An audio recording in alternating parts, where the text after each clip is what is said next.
Tian. I'm Wen Liang from Group 2 and I will be presenting on the portion that I did for this assignment 2, which is the network architect of the company. I'll walk you through the overall network structure and justify the reason behind such design. Over here at this current slide, it shows the overall network architect for all three branches, which includes the main branch, which will be located at Ang Mo Kio, and the two sub-branch, which is located at Clementi and Johor Bahru. All three branches are connected to one another via MPLS private network to form a large intranet network. This way, communications between branches from different locations can still communicate with one another securely over the public internet. We as a team decided to choose MPLS private network over site-to-site VPN due to its superior performance, reliability, and scalability benefits. One of the main factor is also due to the security, as with MPLS, networks tend to be more private and isolated and not exposed to the public internet. Though it has a higher initial cost in setting up the whole entire network, but it can be justified by the benefit it brings to the table. Moving on, let's now focus on the network architect of the main branch, which is at Ang Mo Kio. In this main branch, as you can see over here, starting out there is a firewall pointing towards the DMZ zone network, where all the public-facing servers such as the web servers are located in. The reason why we do this is because we want to isolate the servers that are accessible from the internet away from our company's intranet network for security purposes. This way, it helps to reduce vulnerabilities in our intranet from potential cyber attacks. Within this DMZ zone, there is also a particular VPN gateway. This is so that to cater for employees that's working from home, whom have a VPN client application already installed in their laptop. This way, they can connect to company's intranet network and continue working on their work as if they are in the office environment. Next, we have this second firewall in front of our intranet network. This is put there again for security purposes. This second firewall have higher security policies being put in place in comparison to the first firewall.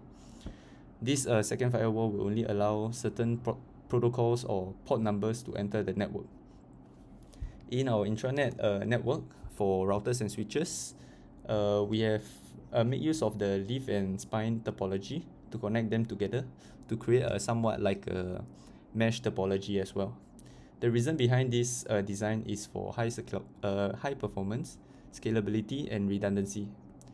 With multiple routes to choose from one end to the other, traffic won't face such a bottleneck issue, and because there are so many different options to choose from for packets to travel from point A to point B, it provides a redundancy. The leaf switch will then connect to the end devices from different departments. For example, over here, where we have the finance department, where one switch is connected to all the other workstations, including a printer and wireless access point. Okay, there are different departments being segregated among different subnets, which in each of their network they are using their own star topology lah. But I won't touch too much on the IP allocation for this, as later on in the presentation my group mate will be touching on that. Apart from all the different departments, we also have management subnets, which will host servers such as a Radius server and AD server. This is to facilitate the operations of the company, such as a daily activity of how the employees log into their workstations, their privileges and their permissions within their role with the company.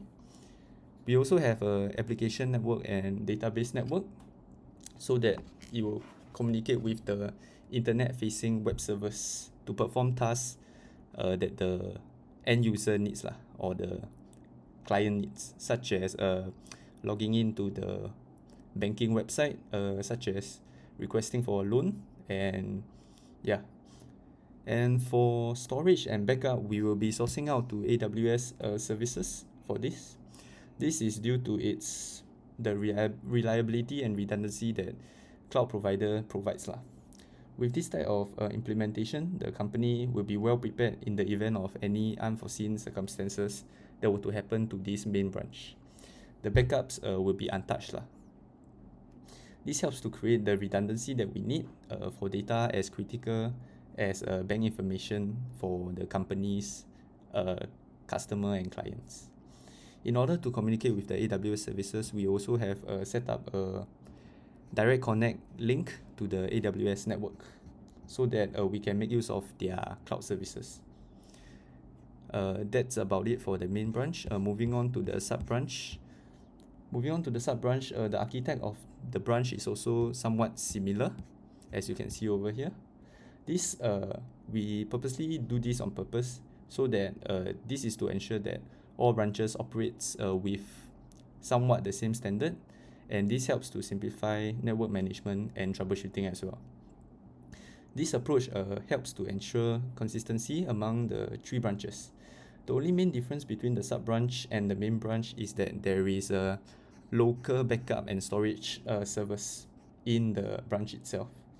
This is due to the fact that local storage provides faster data access and lower latency compared to cloud. And with local data storage, the company are also able to meet regulatory requirements and meet compliance standards lah, especially for companies such as a banking company, finance company. But then other than this, right, the branches in Clementi and Johor Bahru will also still do a periodic backup of data into the AWS services via the main branch.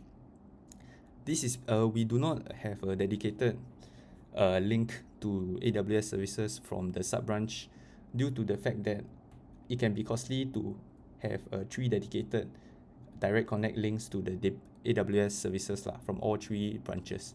So it doesn't make sense. So since all 3 branches are connected to one another, why not just make use of the main branch link to do the periodic backup? Yeah, the same architect also applies for Johor Bahru one. And that's about it.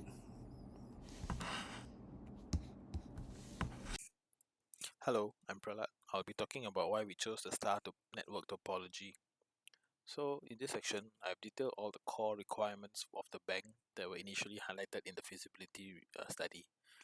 So I've listed them here, and also including whether or not this requirement by the bank, requirements are here, whether or not they'll be fulfilled by the star topology.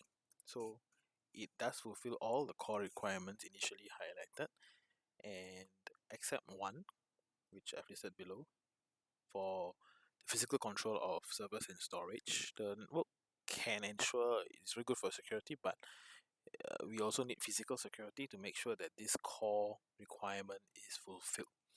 So, but other than that, all the other core requirements can be fulfilled by using a star network topology. So these are some of the benefits as to why benefits of the star network topology and why we'll be using it for this this project. So firstly, we have centralized control in the bank environment where security and monitoring is very important. The central hub in the HQ can manage traffic and isolate sensitive information from each department. The performance of the bank will also be ensured day-to-day operations. It's also scalable if the bank decides to add or remove devices or expand its services. Star Network can be useful for that. Also, for fault isolation, in the case of a physical or a cyber attack, it's easy to cut off the affected part of the network and ensure the rest of the network remains operational. So for these factors that I've listed as to the main benefits of the star network topology, I've listed actually how each department will actually benefit from these things and how the departments within the bank can make use of these benefits of the star network topology. So in a very general run through, you can see that for security, it's mostly centralized control. For IT, it's easier to implement their updates For HR also, it's a similar thing where everything will be stored centrally for employee data. In finance also, first to the financial advisor out working in the field, client information also accurately displayed through a centralized system. Performance of the bank will also be, up par, important for customer relationship management system, which was highlighted in the initial requirements, where we need a good CRM system that's reliable and has consistent client information. So with the Star network, this makes it possible. As mentioned, the security is also possible. Security is also performs better with the Star network topology. Encryption keys and protocol can be centrally managed. Scalability, as also the bank grows, HR department find it easy to get new employees, and since the CRM system is also there, it's easier to expand on that. New cybersecurity measures can be integrated with the bank expanding. For fault isolation, similarly for security, it's easier to contain the security threat and maintain the integrity of the network. And for the IT department, this also is easier for it to diagnose and troubleshoot network issues earlier. And the ability to isolate the network, the affected network, makes it easier for the IT team to solve the problem. Okay, so we also have the fault tolerance and maintainability plan as to how the network will generally be maintained and what happens in the case of unexpected event. So generally, this is a very core principle where the topology connects all three branches. As the primary hub located at Ang Mo Kio office, secondary hub located in the other two areas. We have point-to-point topology that will connect the internal network to AWS Cloud via the AWS Direct Connect. And we also plan to use services such as AWS Backup and S3 Bucket for redundancy in case of any unforeseen disruptive events, because the requirement said that in the case of any disaster or flood or anything, things will be kept safe and the bank resumes operation and minimal downtime. So like in this case, like disaster scenario, what happens when there is a fire or a flood, and we plan for mirrored servers to JB and Calamity to take over seamlessly. Critical time recovery is 1 to 2 hours, non-critical is 4 to 6. Yeah, and then regular drills, how we maintain this, and how often do we do the monitoring, and what do we set up NOC to make sure everything is all systems go at all times. We have vendor support, so SLAs with vendors to make sure that there's also critical spare parts on site to make sure that rapid replacement of faulty components. Yeah, that's it. Hi, my name is Keisha. I'm from Team 2, and I'll be covering the security section of our proposal. What we have done here is to implement or suggest some security controls, which would ensure that the bank is secured from unauthorized access, potential malicious attacks, and catastrophic events.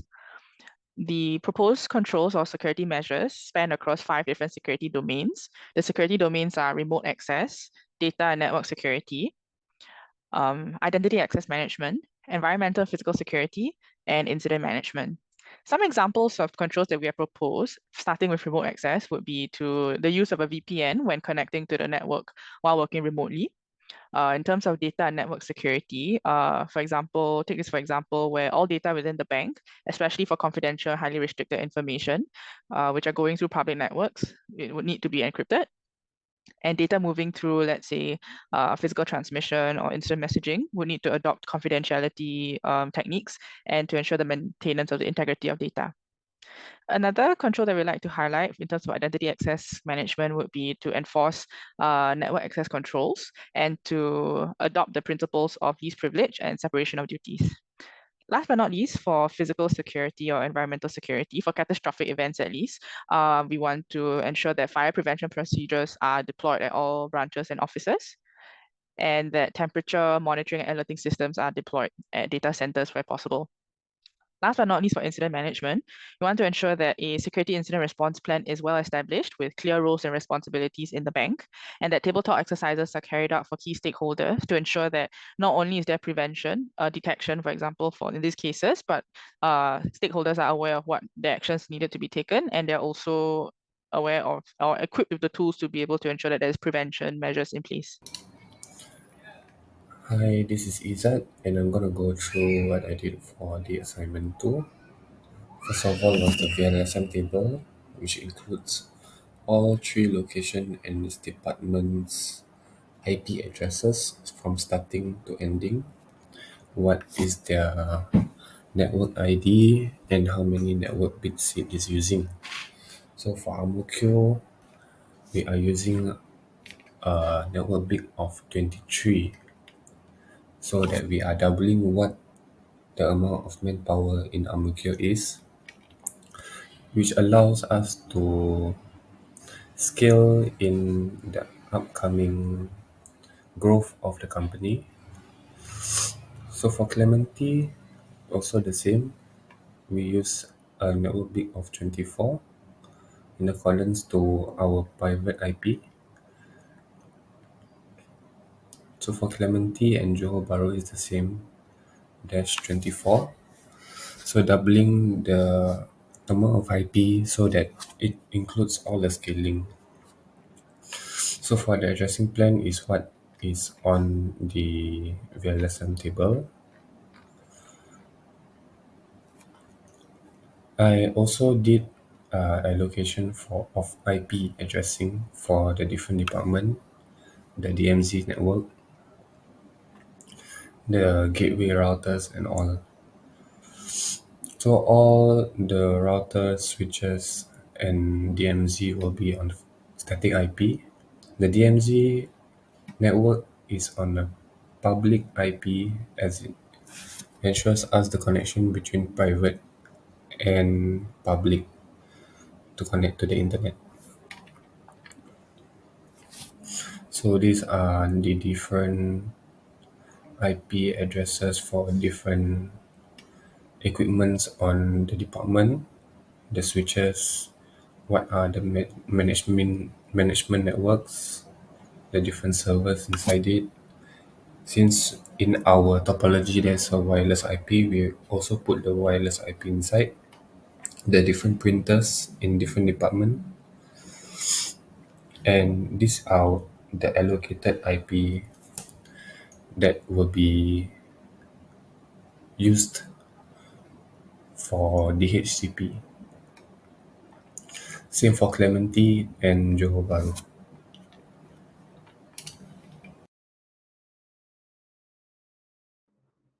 Hi, I'm Hafiz from Team 2.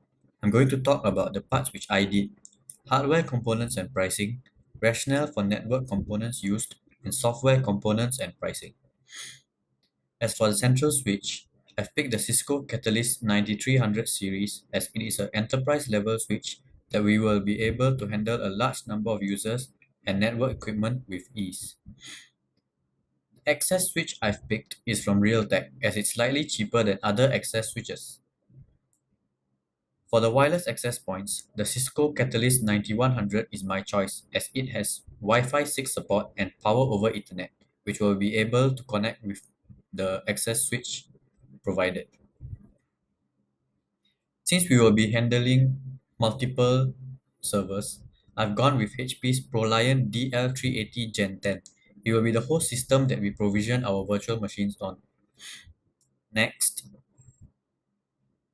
these are the rationale of why I picked each component.